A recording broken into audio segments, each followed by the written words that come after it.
Assalamualaikum, salam Malaysia Madani. Bersama saya Muhammad Azizi Rahim dalam Berita Pagi Sarawak. Negara-negara Kesatuan Eropah EU sedia meningkatkan kerjasama dengan Sarawak meneroka peluang dalam sumber tenaga baharu di negeri ini. Duta Besar EU ke Malaysia, Michalis Rokas berkata, kesungguhan Sarawak dalam membangunkan dasar ekonomi digital juga sangat dikagumi. Menurut beliau, EU juga mahu mempelbagaikan rakan kongsi yang turut fokus terhadap isu berkaitan alam sekitar, perubahan iklim dan pendigitalan yang semakin penting ketika ini.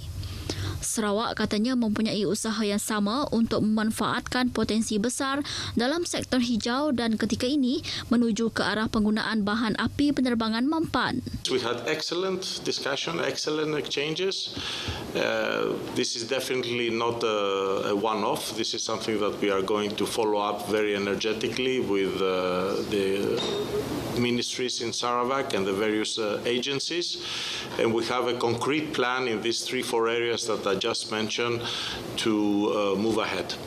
Jelas beliau lagi, EU turut tertarik dalam dasar kerajaan Sarawak merealisasikan strategi pembangunan pasca COVID-19 PCDS 2030. Michalis berkata demikian kepada pemberita selepas mengadakan kunjungan hormat ke atas Premier Sarawak Dato' Petinggi Tan Sri Abang Johari Tun Openg di Wisma Bapa Malaysia di Kuching.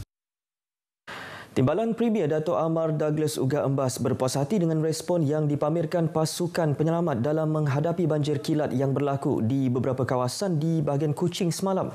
Beliau yang juga pengerusi Jawatan Kuasa Pengurusan Bencana Negeri berkata, walaupun banjir kilat hanya melanda Kuching dan Bauk, semua pihak telah memainkan peranan dalam memastikan penduduk terjejas dapat dipindahkan dengan selamat.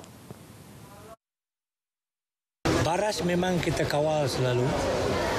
Ianya akan dipantau melalui pusat bilik operasi kita di tingkat 1, tingkat ground floor di Wisma Bapa Malaysia. Dari situ kita tahu matlamat baras itu adalah untuk mengawal kemasukan dan keluaran air. Dato' Amar Douglas ditemui media semasa melawat Pusat Pemindahan Sementara PPS di Kampung Sinar Budi dan PPS Dewan Masyarakat Stapok dekat Kuching semalam. Sementara itu, setakat pukul 10 malam tadi, seramai 333 penduduk terjejas banjir ditempatkan di 3 PPS di Kuching dan sebuah di Bauk iaitu PPS Kampung Segong. PPS terbaru yang diaktifkan pukul 6 petang semalam ialah PPS Dewan Serbaguna Taman Malihah di Kuching. Sementara itu, dalam majlis lain, Dato' Amar Douglas berkata kualiti dan imej lada keluaran Sarawak perlu dijaga dengan serius. Katanya langkah tersebut penting ke arah melindungi reputasi komoditi berkenaan sebagai produk ekspor berkualiti tinggi. Dato' Amar Douglas ugah sehubungan itu menggesa pihak berkaitan untuk memastikan peniaga-peniaga tidak terlibat dalam aktiviti yang tidak bertanggungjawab mencampurkan lada tempatan dengan lada berasal dari negara luar untuk tujuan meningkatkan jumlah ekspor mereka. Beliau berkata demikian ketika mengalu-alukan kunjungan rombongan daripada Lembaga Lada Malaysia MPB dan syarikat Sara Spice Sendirian Berhad di pejabatnya di Kuching. Menurut beliau, pemalsuan berkenaan boleh memberi kesan buruk kepada reputasi Sarawak sebagai pengeluar selain boleh menjelaskan permintaan luar. Dalam pada itu, Dato' Amar Douglas menyeru MPB untuk mencari jalan meningkatkan lagi pengeluaran negeri serta menarik lebih ramai belia mencuburi bidang pertanian lada. Antara yang hadir ialah pengerusi MPB Dato' Anyi Ngau dan pengerusi Sara Spice Dato' Seri Doris Sophia Brody. Pengambilan balik tanah rakyat oleh Kerajaan Sarawak adalah berdasarkan peruntukan sedia ada dalam Kanun Tanah Negeri dan Perkara 13 Perlembagaan Persekutuan. Menjelaskan demikian, Timbalan Premier Dato' Amar Awang Tengah Ali Hassan berkata, bayaran pampasan pula berdasarkan nilai semasa tanah.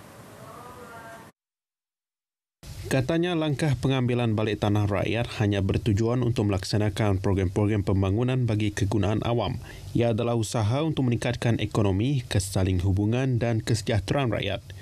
Katanya nilai tanah ketika ini dilihat tinggi berikutan perancangan pembangunan kerajaan berbanding nilai tanah suatu ketika dahulu. Dato' Amar Awang Tengah berucap pada majlis penyerahan cek pampasan tanah bagi pengambilan balik tanah untuk projek pembangunan pengangkutan awam dan Autonomous Rapid Transit ART Depoh Sungai Batu di Kuching. Seramai 70 pemilik tanah menerima cek pampasan berjumlah RM23.4 juta bagi pengambilan balik tanah berkeluasan 45.7 hektar. Poco-poco, tarian yang sudah sinonim dengan masyarakat Sarawak, malah ia menjadi medium senaman, hiburan dan perpaduan rakyat dan digemari oleh pelbagai kaum tanpa mengira latar usia. Baru-baru ini, lebih 3,600 orang telah menyertai Poco-Poco Marathon anjuran Majlis Perbandaran Kota Semarahan. Acara tersebut berjadi masukkan dalam Malaysia Book of Record sebagai Poco-Poco dengan penyertaan paling ramai. Poco-Poco adalah satu daripada acara yang unik, acara yang diminati oleh masyarakat Sarawak, sama ada orang Melayu, orang Dayak, orang Cina, semuanya pandai berpoco-poco. Ini menunjukkan berapa kuatnya peranan poco-poco dalam memberi keceriaan dan juga untuk merapatkan masyarakat. Ya.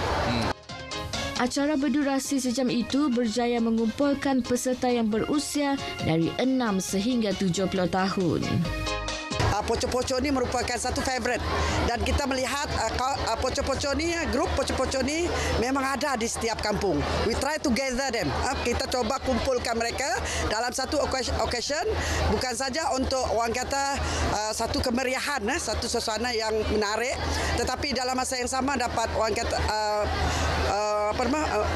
mengikat silaturahim, dan dalam masa yang sama apa yang penting bagi kita nampak solidariti kita. Para peserta pula menyuarakan rasa gembira dan teruja dapat menyertai acara tersebut yang dilihat telah menyediakan ruang untuk beriadah dan mengeratkan silaturahim. Dan di situ kita melihat satu perkara yang begitu baik di mana dapat menyatukan berbilang kaum dan berbilang bahasa pada pagi itu, di mana kita melihat Sarawak merupakan sebuah negeri yang begitu aman dan makmur. Poco-poco tu dapat menyatukan rakyat Sarawak, seluruh Sarawak lah mendapatlah.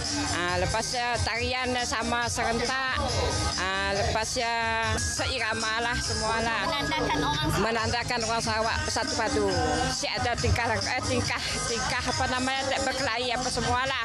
Semua sama. Si kira bangsa Cina, Iban, Melayu, Islam, semua sama. Semua kaum. And everybody unite under one song and one dance, Poco-Poco. Of course, we're very proud that we can keep the harmony, peace, and the tolerance, acceptance, everything, the multiracial, and everybody in Sarawak has a share of the wealth and of the happiness of Sarawak.